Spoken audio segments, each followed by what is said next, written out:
रोज अपने शरीर पे रज लगावे और वृंदावन की रज को ही अपना सर्वस्व माने, किसी और से बातचीत करके धाम निष्ठा रज निष्ठा इससे, अरे माटी लगाए घूम रहे हो, बाहर से भक्ति होती है क्या, ऊपर से माटी थोपे हो, दिखावा कर रहे हो, ऐसे लोग बोलेंगे। दूसरों की बातें सुनकर बड़े बड़े श्रद्धालु की श्रद्धा डिग जाती है। हमसे कहा कि ऑफिस जाते हैं तो रज लगा के लोग ऐसा, तो सूखी वाली बट्टी लेके ऐसे कर लें। अच्छा, एक पत्नी अपने पति के सुहाग को गर्व से धारण करके बाजार में घूमती है, सुहाग धारण, और तुम अखिल लोक ब्रह्मांड नायक के सुहाग को धारण करने में शर्म करते हो। माया थप्पड़ी आएगी नहीं और क्या करेगी, माया फंसाएगी, नष्ट करेगी। बात मान लो, ठसक रखो।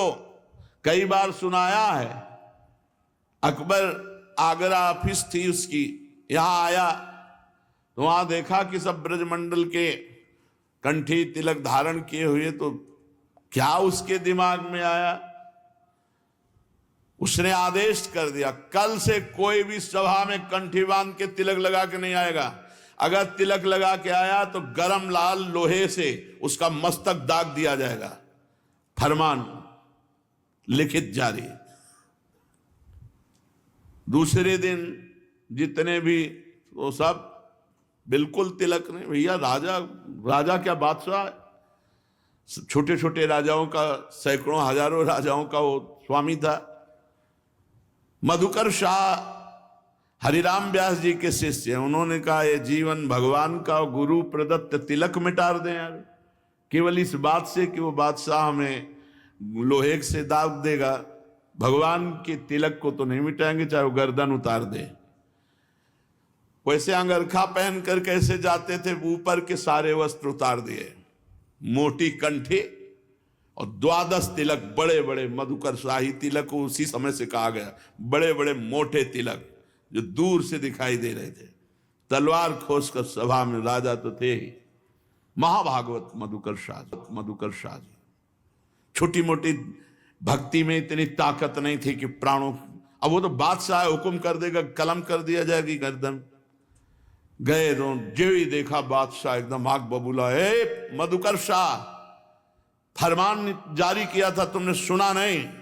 तलवार खींची और कहा फरमान आपका, एक मुल्क के बादशाह, तिलक अनंत मुल्कों के बादशाह का, देखते हैं कौन मिटाता है। मानो भगवान नरसिंह का बल आ गया हो, वो तेज और फड़कती हुई उनकी भौहें, वो भगवत तेज। मधुकर शाह की जय, धन्य है तुम्हारा जैसा तिलक धारण करने वाला तिलकैद। हिसाब दिखावा से तुम सत्य हो, यही देखने के लिए मैंने, आप बोलो क्या चाहते हो। ये तिलक को तुमने खिलवाड़ समझ लिया है, भगवान के दासत्व को। रज को सर्वस्व मानिबो। कुछ लोग हैं माटी, आचार्य आदेश कर रहे हैं वृंदावन की रज का मस्तक पर धारण करने के लिए। रजोप सेवी हरिवंश जोरी सुमिरन बाचिनो, रजोप सेवी, रज सेवी। वृंदावन बिहार चंदन लेनो, आदेश किया है पत्र में हरिवंश महाप्रभु ने। वृंदावन बिहार रज और चंदन प्रसादी, श्री प्रिया प्रीतम को अर्पित किया हुआ चंदन और वृंदावन रज विहार। ये कुछ लोग श्री लगाते हैं, वो जो काली काली बिंदी आती, श्री की बिंदी, वो बाहर से कहीं से आती है। हमारे गुरुजनों का मत कि आचार्य ने कहा वृंदावन रज और चंदन लेनो, दूसरी चीज मस्तक पे नहीं धारण होगी। जो वृंदावन की है और प्रिया प्रीतम को प्रसादी की गई वही धारण करते। तो एक रज की बिंदी और एक चंदन की बिंदी, नीचे रज और ऊपर श्री जी का प्रसादी चंदन, यही है हमारे गुरुजनों ने सिखाया। रज को सर्वस्व, रज लगाए हो पूज्य राधा बाबा की वाणी हितधाम में बोर्ड में लिखी थी कि समस्त शास्त्र और संतों की अनुभूतियों से और अपनी अनुभूतियों से वृंदावन की रज का कारण, एक भी जिसके शरीर में लगा हुआ शरीर छूटेगा तो प्रिया प्रीतम की प्राप्ति होगी। जे हिरेन पर मरिबो मंगल आए, वो रज हम लगाए। हम मरे की मिट्टी साथ रखते हैं, हमें किसी और की जरूरत नहीं कि हमारा पिंड दान करो, हमारा तर्पण करो। साथ ही है हमारे चरणामृत रज चंदन लगा भी शरीर छूटे, बिना भगवत स्मृति के भगवत प्राप्ति, क्योंकि रज रानी विराजमान है।